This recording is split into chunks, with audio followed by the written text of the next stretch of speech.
जय तुलसी माता। Hi friends, कैसे हैं फ्रेंड्स? आपका स्वागत है हमारे चैनल पे। फ्रेंड्स, आज का विषय है कि हम तुलसी को सूखने से कैसे बचाएं, उनको हरा भरा कैसे रखें, खूबसूरत कैसे रखें। बहुत लोगों की यह समस्या होती है कि पूरे साल वो तुलसी का पूजन करते हैं, उनका इतना ध्यान देते हैं, बट ठंडी में इतना ध्यान देने के बावजूद भी उनकी तुलसी सूख जाती है। ऐसा क्यों होता है फ्रेंड्स? कुछ बातों का जो है विशेष ध्यान रखना पड़ता है। जैसे गांव में तुलसी आप देखेंगे बहुत बड़ा बड़ा पौधा रहता है और वो सूखती नहीं है। क्यों? क्योंकि गांव के लोग पुराने ज़माने के तकनीक को अपनाते हैं, उनमें कोई रसायन नहीं डालते हैं, कुछ भी नहीं डालते हैं और उनका विशेष तौर से थोड़ा सा केयर करते हैं। तो हम यही जानकारी आपको इस वीडियो में देंगे। अगर वो 5 नियम आप भी अपना लेंगे ना, तो आपकी तुलसी बिल्कुल नहीं सूखेंगी और हमेशा हरी भरी खूबसूरत सी बनी रहेंगी, जैसा कि हमारी हैं। आप देख सकते हैं यह 2 साल पुरानी तुलसी हैं, लेकिन इनके ग्रोथ को देखिए, इनके हाइट को देखिए और इनकी खूबसूरती को देखिए। चारों तरफ से मैं आपको दिखा दे रही हूँ, ये 2 पौधा है और दोनों पौधा मिल करके पूरा तुलसी उद्यान मेरा बन चुका है और मैं कई पौधे भी लगाई हूँ। तो फ्रेंड्स, मान लीजिए आप लोगों के पास इतनी जगह नहीं है, आप गमले में लगाए हैं, तो गमले में भी उनका केयर कैसे करना है ये मैं आपको बताऊंगी। मैं भी गमले में लगाई हूँ, नई तुलसी मैं हमेशा गमले में लगाती हूँ और वही तुलसी जो है मैं नारायण के साथ उनका शादी करती हूँ, क्योंकि पुरानी तुलसी का शादी नहीं करना चाहिए। नई तुलसी जो सावन महीने में लगाती हूँ और जो है कार्तिक में उनकी शादी करती हूँ, तो उनका मैं पूजन करती हूँ। लेकिन ये भी मैं लगाई हूँ क्योंकि तुलसी से विशेष प्रकार का ऑक्सीजन मिलता है और तुलसी जहाँ रहती हैं वहाँ आपके घर में सुख समृद्धि सब कुछ बना रहता है। तो चलिए मैं पहले आपको बता दे रही हूँ कि इनको सूखने से हमें कैसे बचाना है, क्या क्या हमको ध्यान देना चाहिए। सबसे बड़ी चीज़, अगर आप अपने घर में तुलसी का पौधा लगाई हैं, तो सुबह सुबह जो है उठ करके पहले सबसे पहले उनको जो है उठिए, अगर स्नान आप कर ली हैं तो इस तरह से उनको इस तरह से इसे झकझोर दिया करिए। उससे क्या होता है कि जो छोटे छोटे कीटाणु वगैरह होते हैं ना, वो सब उड़ जाएंगे और हमारे तुलसी के पत्तों को या तुलसी के जो है पौधे को कोई नुकसान नहीं पहुंचाएंगे। नंबर दूसरा चीज़, आप अगर जल दे रहे हैं, जैसे गमले की मैं बात कर रही हूँ, मेरे यहाँ तो बहुत सारी तुलसी हैं, मैं गमले की बात कर रही हूँ कि अगर आप उनको जल दे रहे हैं तो जल जो है छोटे बर्तन में दीजिए, बड़े बर्तन में आप जल मत दिया करिए, खास तौर से ठंडी के मौसम में। और एक सीक्रेट मैं बताऊंगी कि जल देने पर भी हमारी तुलसी को बहुत अधिक जल क्यों नहीं मिलता है, हमारी तुलसी क्यों नहीं सूखती है, क्योंकि वो जो है जो चीज़ मैं डालती हूँ वो जल अपने आप अपने में ले लेता है। तो उस चीज़ को भी मैं अभी आपको वीडियो में शेयर करूँगी। तो वो जल भी आप दीजिए तो छोटे लोटी में दीजिए। दूसरी चीज़ हो गई। तीसरी चीज़ ये हो गई कि आप कभी भी उनके ऊपर मंजरी मत होने दीजिए। ये होता है ना, अभी ये छोड़ देंगे तो मंजरी हो जाएगी। तो देखिए, मैं बहुत अगर अपने तुलसी में ढूंढूंगी तो भी मंजरी नहीं मिलेगी, क्योंकि मैं हमेशा, मेरा यही काम है, खाली समय में मैं इस तरह से मंजरी हटाती रहती हूँ, इस तरह से। हाँ, मंजरी हटा देने से क्या होगा कि 2-3 आपको फ़ायदा होगा। एक तो आप मंजरी को सुबह सुबह स्नान करने के बाद हटा करके उसको धो धा करके आप सेवन भी कर सकती हैं, भगवान नारायण को भी चढ़ा सकती हैं, बजरंग बली को भी चढ़ा सकती हैं उनके सर पे, मस्तक पे। और उसके बाद जो है तुलसी आपकी हरी भरी गोल मटोल खूबसूरत बन जाएंगी। देखिए, ये मंजरी निकालने का ही नतीजा है कि नए नए ब्रांच आते हैं, नई नई शाखाएं आती हैं। तो ये तो हो गया। आप कभी भी तुलसी पे मंजरी मत होने दीजिए। मंजरी नहीं होगा तो तुलसी में बोझ नहीं रहेगा और वो आपको श्राप भी नहीं देंगी, आपके घर पे हमेशा आशीर्वाद बनाए रखेंगी। और उसके बाद चौथी चीज़ क्या हो गया कि जब जैसे आप उनके जो पत्ते वगैरह सूख रहे हैं, टहनी, तो उसको समय समय पे आप हटाते रहिए, उसमें रहने मत दीजिए। सब हटाएंगे तो आपकी तुलसी भी अच्छी बनी रहेंगी। और समय समय पे जैसे उनमें जो है कपूर वगैरह बारीक पीस करके और दालचीनी थोड़ा सा डाल करके, नहीं दालचीनी है तो कपूर का ही छिड़काव कर दीजिए। और सबसे अहम चीज़ आपको जो मैं बताऊंगी वो इस वीडियो में मैं बताऊंगी कि उनको कैसे क्या जो है देना है कि वो ठंडी में बिल्कुल हरी भरी रखे रहेंगी।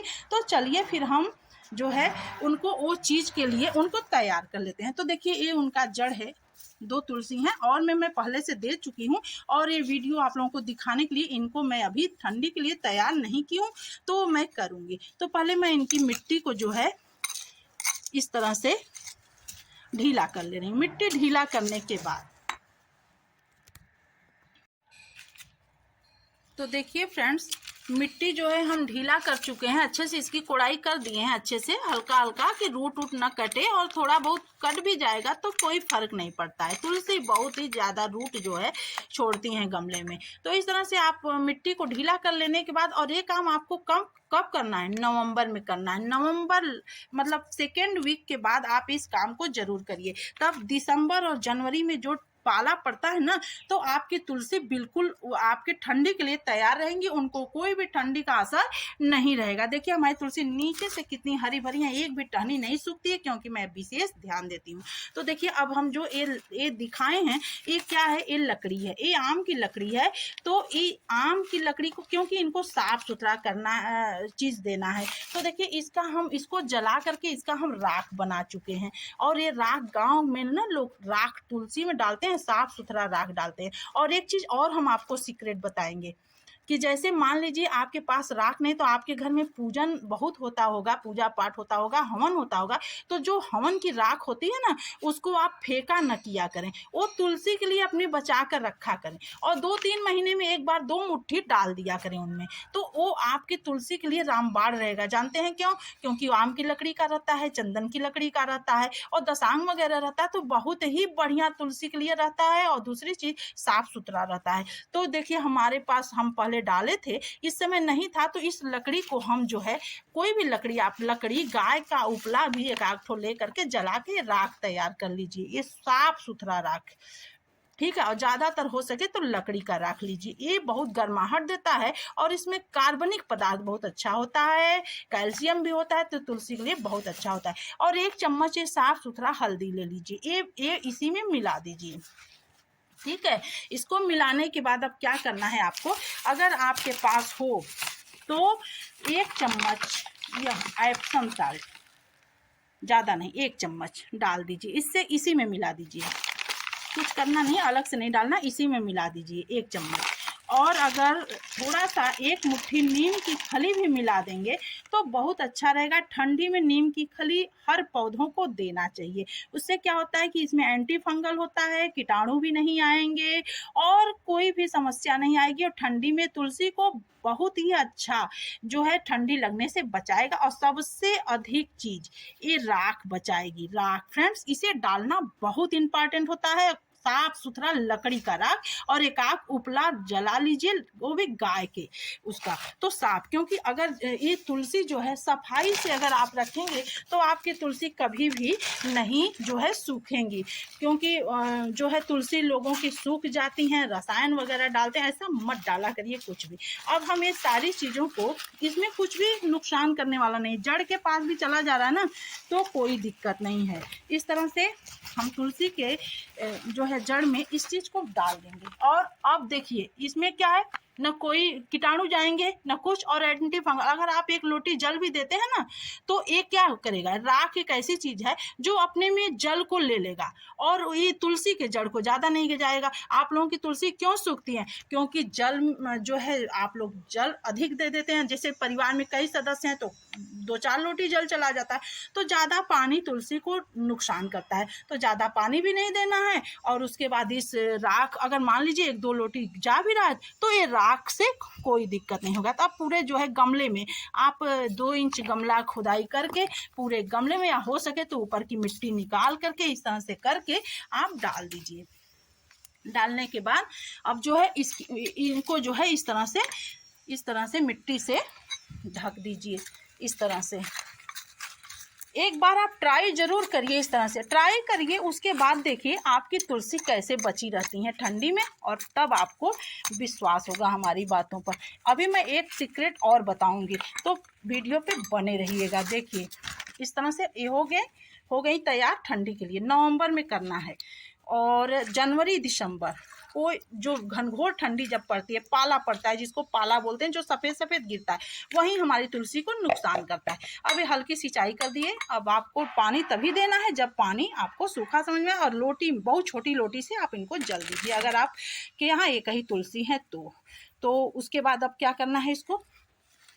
अब देखिए ये सारी चीज़ें हो गई। अब हम इनको सबसे अंतिम सीक्रेट हम आपको ये बता रहे हैं कि जब शाम हो तो इस तरह से तुलसी को इस तरह से एक बोरी ले लीजिए और इस तरह से ढक दीजिए। इस तरह से देखिए, ये ढक देंगे ना तो वो सुरक्षित रहेंगी और आपको इतना आशीर्वाद देंगी ना कि फिर आपके घर में सुख समृद्धि भी बनी रहेगी। और पाला जो आएगा, बोरी हो या मोटा प्लास्टिक, ये दो चीज़ों से आपको ढकना है। तो पाला भी जो है इस पे गिरेगा, तुलसी को कोई असर नहीं होगा और अच्छे से ढक जानी चाहिए। ये आप देखिए मैं जो है ढक दी हूँ अच्छे से, बस जड़ दिखे, जड़ में कोई समस्या नहीं, ऊपर से अच्छे से ढक जाए पत्ती वगैरह सब। तो मैं 3-4 बोरी का ऐसे ही व्यवस्था की रहती हूँ। अपने सारी तुलसी को शाम होते ही ढक देती हूँ और सुबह होते ही इस तरह से हटा देती हूँ। तो सूर्य की जब रोशनी इन पे पड़ती है ना तो इनके पत्ते बिल्कुल हरे भरे खूबसूरत से बने रहते हैं और हमारे भगवान को भोग लगाने के लिए हमेशा मिलती रहती हैं। और फ्रेंड्स, मैं तुलसी का अपने बहुत विशेष ध्यान देती हूँ, तो आप लोग भी ध्यान दीजिए इसी तरह से, आपकी तुलसी बिल्कुल नहीं सूखेंगी। उम्मीद है आपको ये जानकारी बहुत पसंद आई होगी। अगर पसंद आई होगी ना तो हमारे इस वीडियो को लाइक किए बिना मत जाइएगा। फ्रेंड्स, आप लोगों के लिए मैं इतना मेहनत करती हूँ, जो मैं अनुभव करती हूँ वहीं आप लोगों से शेयर करती हूँ। तो मिलते हैं अगले वीडियो में। Thanks for watching.